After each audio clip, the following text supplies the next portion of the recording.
Here I've got ELEPHONE C1 Max, and let me show you how to wipe cache partition on the following device. So at the very beginning you have to switch off your phone, smoothly tap on power key to do it, and then select power off.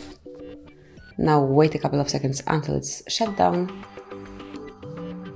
and once it is, tap on power key and volume up key and hold both keys all together.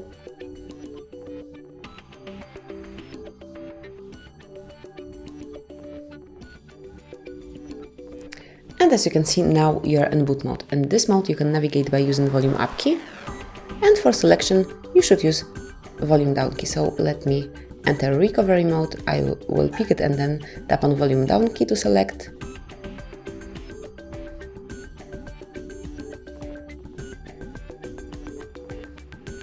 And now we are in Android recovery mode.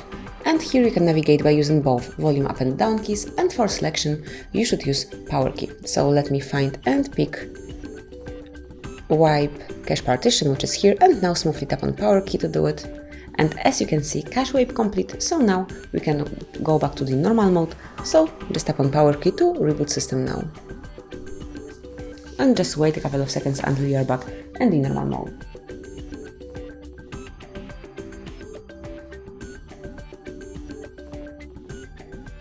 And that's it. As you can see, now you're in normal mode and you can use your device as usually. So that will be all. Thank you for watching. Please subscribe our channel and leave the thumbs up.